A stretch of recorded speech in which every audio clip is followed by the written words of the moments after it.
Hello, and welcome to Books and Beyond. I'm Jimmy Bennett, your host, and Books and Beyond is the show where we hope that people will help people personify their aspirations. We have a really great show today. Before we get to my guest, I'd like to talk a little bit about the Southeast Connecticut Authors and Publishers Association.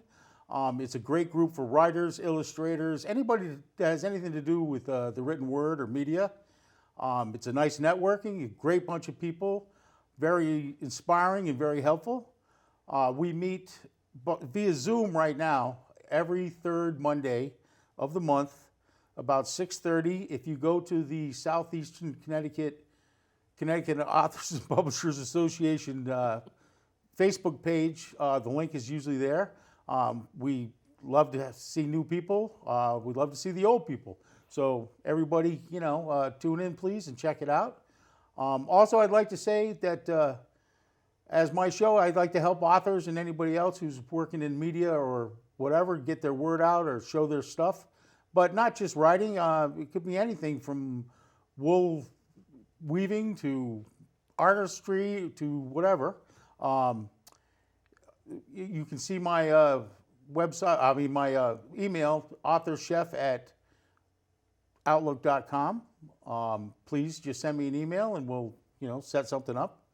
But let's get to my guest because we got a lot to talk about. My guest this week is Marilyn Dayton. You got it.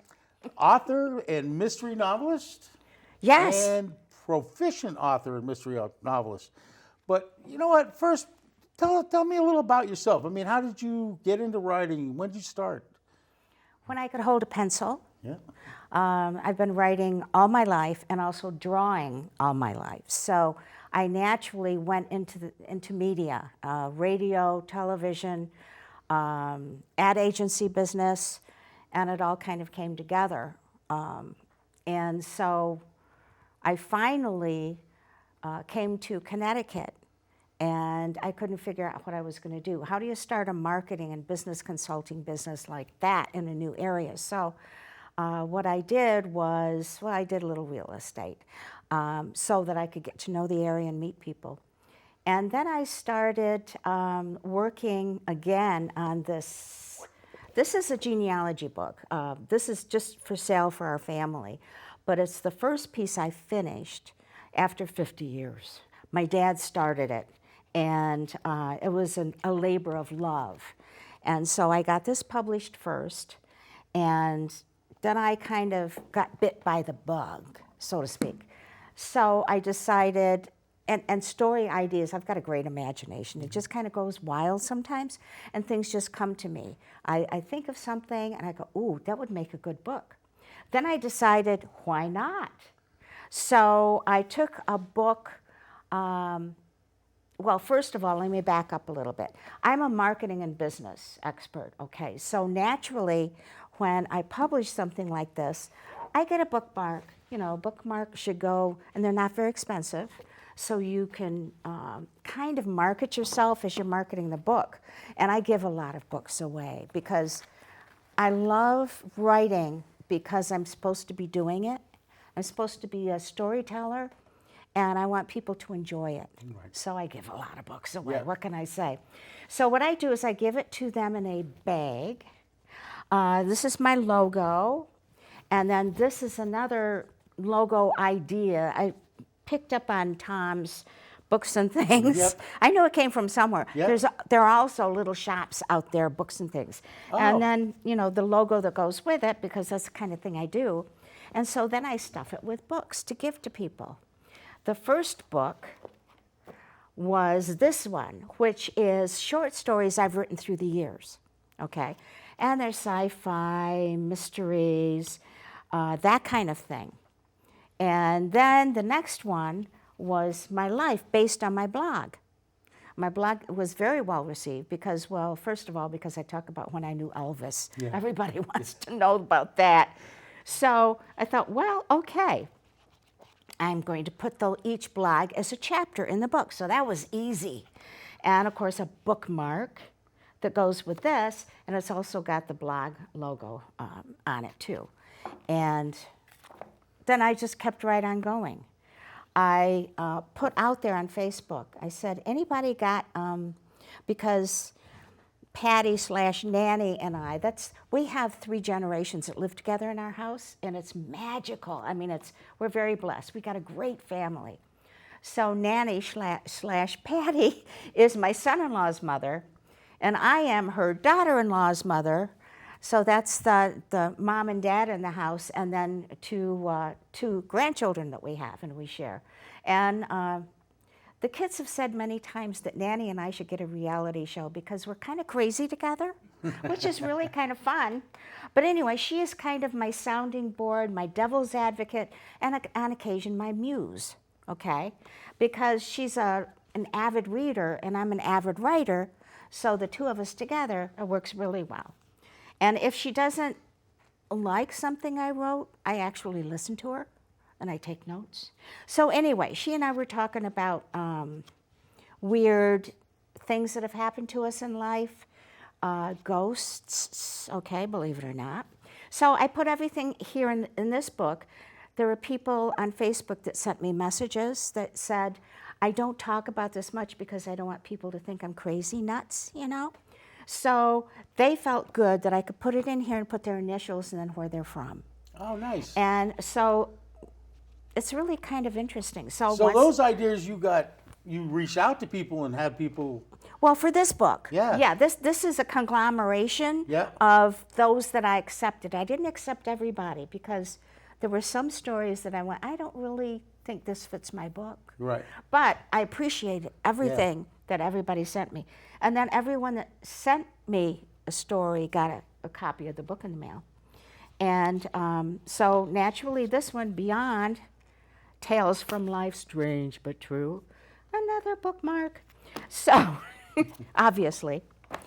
And I kept thinking about this book, The Hollow Soul. This one I wrote in 1993, and there were 3 publishers that liked it, but they said, we really need you to rewrite some of the sections. And I was not in a place in my life where I wanted to do that. So I put it away for how many years? Almost, well, a long time. And I said, well, hey, I'm going to pull this out because it's a decent book. And so this is a novel, and I've now received some recognition for it as a top pick from an organization that has an independent panel of writers, publishers, and movie and TV producers. And I got all I wanted was a review from them. What do I need to work on? What was wrong? That kind of thing. Every single category, you know, they break it up into development of characters, storyline, story flow, and that kind of thing. Everything was excellent or good. And then it recommended me for either a movie script or a television short series script. And I went, oh, okay. So right now, as part of my prize for being the top pick in my category, they're working on a presentation package that will go to 3 studios. Wow. And I don't know yet if I have to pay for that. I had to pay $25 to, you know, enter the contest, which was, okay. So we'll see what happens. If they say, you know, come up with a contract to say, you know, one of the studios is going to be interested in this and we'll take a portion of what they pay you, I mean, I'm okay with that, but I'm not going to pay hundreds of dollars to somebody. I'm just happy that people like it. Right. You know, that makes me feel good inside. And so that's The Hollow Soul, and it's been very well received. Everybody thinks it's great. Right now we've got one of the reporters at The Day reading it and reviewing it. He said when I can get to it. But so anyway, that's, and right now I'm working on these 2 books, which is The Knowing Tree, which is a story about a tree that's lived for 650 years and everything that went on around it, about the people that, there's one couple that actually gives birth to a baby right under the tree. And it's on a hill in northern Georgia. And so that's coming together. And then Murder on the Mesa, which is the first in a series of 5 on these 4 little ladies who live in a nursing home. You know, we're not, like 77 is the new 57. Okay, Yep. that's what they say. Okay, so these ladies in their early 70s, and they're spry and agile, and they got their brains, and they've got their characteristics and their personalities, and they were actually in. I was going to say they were in Beyond. Yeah, right? they were in Beyond. 3 little stories with, you know, just very easy mystery kind of things. Well, the characters that they are, especially Bitsy, everybody loves Bitsy, who wears too much makeup, who used to be a dancer and a star, and she's just very dramatic, and she goes, but anyway, so these 5 books are going to be based on them, especially Wheezy, who is the retired PI. She gets cases that she goes, and the girls help her kind of solve them, and there is a guy involved. His name is Guy Davis, and he's actually the ex-cop security guy at the nursing home. And it's just fun. Yeah, you know? that's a great premise. It's fun I like, to write, it's fun to read. I like the way that plays out. Yeah. There's a lot of possibilities. And I've already got all of these 5 sketched out. Right. Well, of course, I've designed the covers already. Yep. And what I do is everybody has a process, and people have asked me, I'm talking a lot. I hope you don't mind. No. That's okay. We only got a half hour here. Yeah. I used to have a show that was an hour, so I'm going to talk fast. So what I do, my method is I think and think and think and talk to Nanny/Patty and ask her opinion, and then the 2 of us kind of say, well, you know, should go here, maybe then over here. And then she'll ask me questions about who did it. And I say, well, you're not going to know till the end. But in the meantime, Yep. she helps me develop the storylines. So once I design the cover, which I've done, then I do a list of 31. Well, I do like a storyboard, but it's just a verbal storyboard, a scenario, if you will, of what the book's going to be about. And so that gets me started, and then the ideas come. And I do 31 chapters. And what I do is I say, in this chapter, this is going to happen. And in this chapter, this is going to happen. And You always pick 31 chapters? yeah, so it's a good number. All right. And if it goes beyond, that's good. If it goes under, then I Oh, try. okay, so that's then not I written try- in stone then. I try to pad it a little bit, Yeah. if it goes under. So, because I think 31 chapters is perfect. It seems like, you can get a novel that's this thick, and people get a little scared to say, geez, that's going to take me forever to read, War and Peace, oh my God. People seem to be writing more novellas than novels. And I think like this one's, I don't remember how many chapters in it. It's 33, okay? Yep. Perfect. And that's a good number. People don't get scared by it. They hold it, they say, oh, I can read this, it's big print, good. Yep. And, and then I do the story. And it comes to me. I think you're right. I think nowadays people aren't as used to be. You pick up a tome, that thick, and if it took you 4 months to read it, you spent 4 months reading it. Yeah. But life's a lot faster now, a lot quicker gratification out there. And there's more distractions. There's Right. other books that are like promoted through the social media, and you go, oh, that sounds good, I Yep. got to get that. And so you're distracted away from a thick, heavy book. And there's television, and when you're in your car, you got the audio books. And I know my daughter loves audio books when she's driving around. And That's one thing I know people are doing it, and I am surprised how many people and how many young people love audiobooks. they do, yeah. I used to be kids were walking around with their Walkman on, listening to rap music and stuff, and now They still do that. Yeah, but a lot of times now I'll say, "Oh, what are you listening to?" And they'll say, the new Star Wars. Stick it back in there, and they're like, "Wow, book. okay." I'm a little afraid of doing an audiobook because if it's not Tom Hanks, Yeah. are you going to like to listen to it? I know because I come from the ad agency industry, I used to, when I was doing a long commercial, or if I was doing a promotional ad, which are longer, then I would hire certain people to fit the image that I had of what they look like and sound like. That costs money. Yes. I was very snobby about it. I used to say, you read a book, you listen to music, and that's how it is, But I mean, a lot of people listen to it. I mean, personally myself, I'm not sure I could listen to a book while I'm driving in my car I can't and focus either. on the book and focus on, without hitting a tree. I'd rather think about my next book, yeah, to tell you the truth. basically that's true too. One thing I'd like to go real quick about, I love the book about the genealogy, your family history. Thank you. And one thing is, because I encourage people to do that, people should write down their family stories. They should record them. Because what maybe is not interesting or all that interesting to you now, you know what I mean? In 100 years, it might be pretty interesting to know that Uncle Bob worked on that nuclear submarine that actually started World War III, kind of thing, I mean, I think that people should know, it helps, I think it helps stay focused. I've got a long family history. My family's been here since the beginning, and there's a lot of family lore, and we're in a few books, but it's a matter of just, I don't know, it gives you a nice connection, a connection to the past. Well, I don't think you know who you truly are unless you know where you came from. Where you came from, right. I mean, that was my father's belief. He's the one that started the research, but back then, and this was in the late 60s, early 70s, and he died young, unfortunately, and I just took the whole files. It wasn't very thick, unfortunately, because he'd have to go to the library. He actually even went to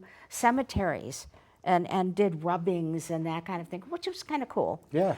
But, and he thought that we had a lot of Native American blood in him because of his mother's side of the family.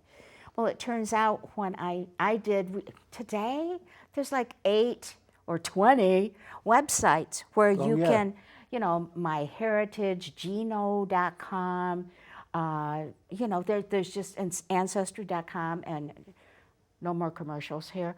But there are about 20 that I checked out, and you have to pay money to be. So I said, well, okay, I'll buy it for a year, and I'll use it for a year, and then I'll be done.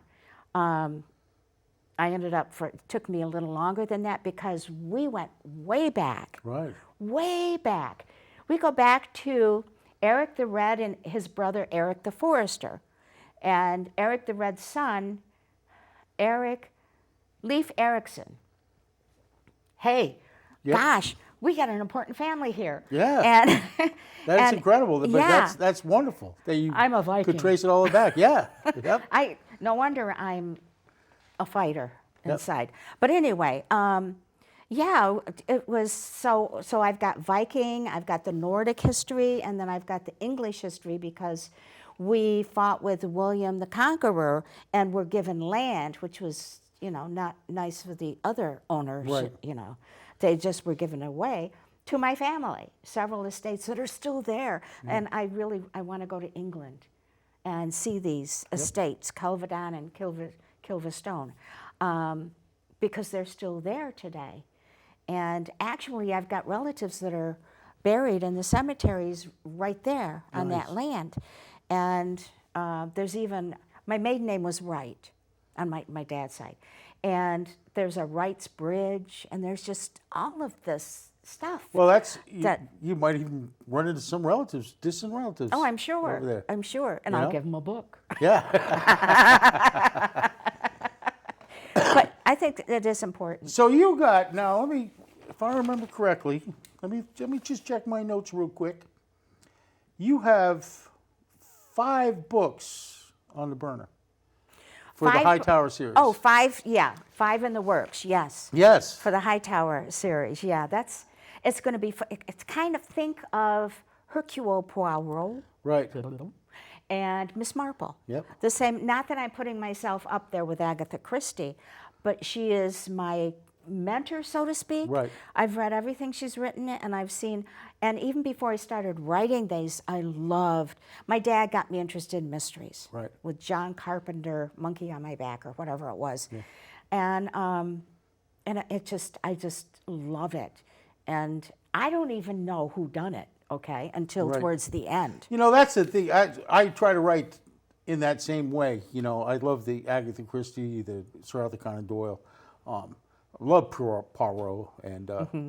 and I always, you know, the genre now, it seems to be 75% violence, 15% shock value, and 10%, you know, actual mystery where you have to think. And that's why I always try to write that you can't, you could figure it out if you really paid attention and you put it Maybe. together. Maybe you could figure it out. But I want everybody to, when they turn that last page, to go, oh, that's who did it, you know? And that's, you know, and I that's agree. what and that's the kind of thing. So when you, my process, what I'm getting to here is so you got 5 books you want to write, because I actually have a whole, I bet you do. my desktop is covered with, like, you know, different books that I want to get to eventually, because I want to write more in this series.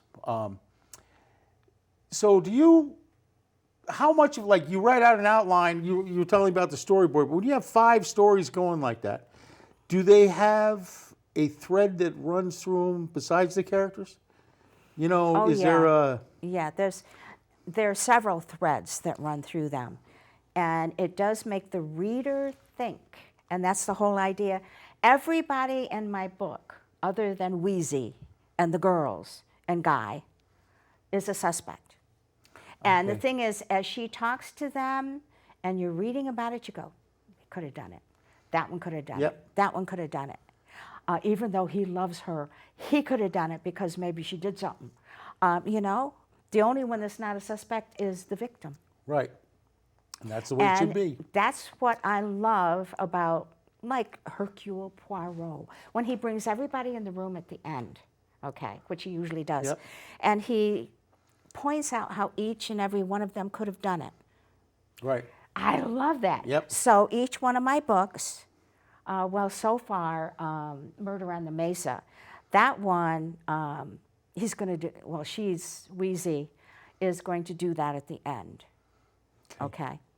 And it's going to really kind of tie up bring all these threads together to where when she says, and you're the one that did it, and here's why, you're going to go, wait a minute.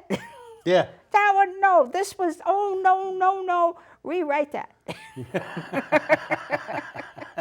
Not fair, not fair. Yeah. Well, I think that, you know, I'm kind of looking forward to that. The other thing is, the nice thing about when you have multiple books about characters is that, let's face it, once you get to know the characters and you like the characters, it's like comfortable.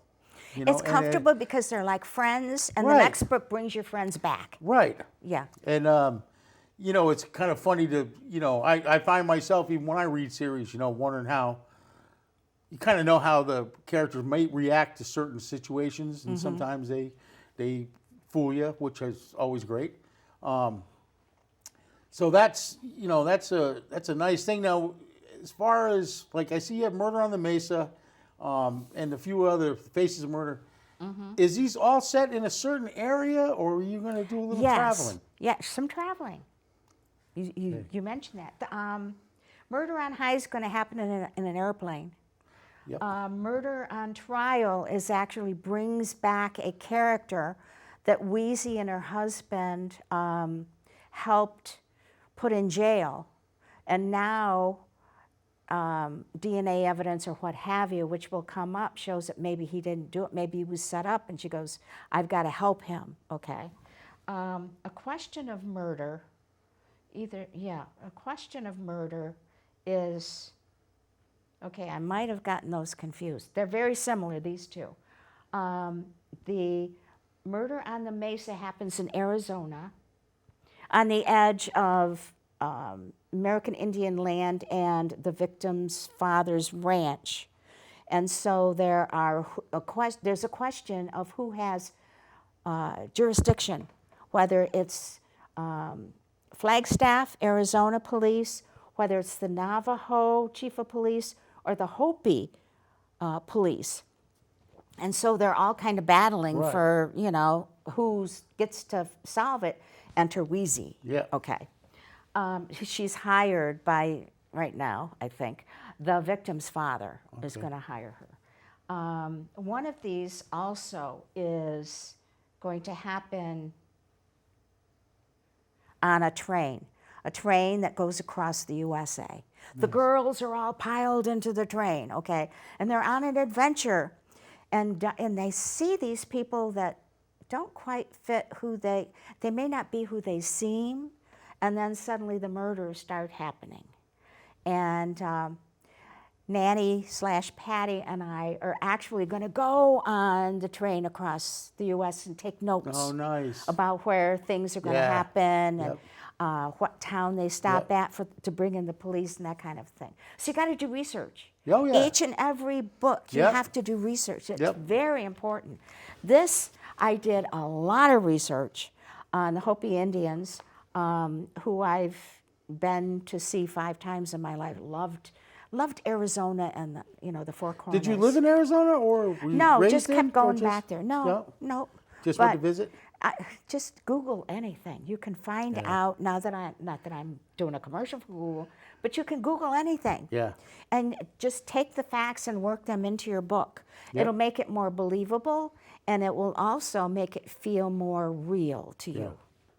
I do a lot of that. A lot of people, most of my books are set in and around Gillette's Castle.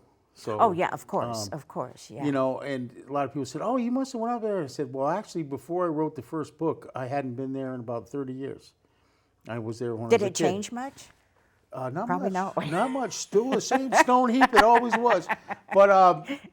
But you go online and I found more information. Oh, than, yeah, yeah.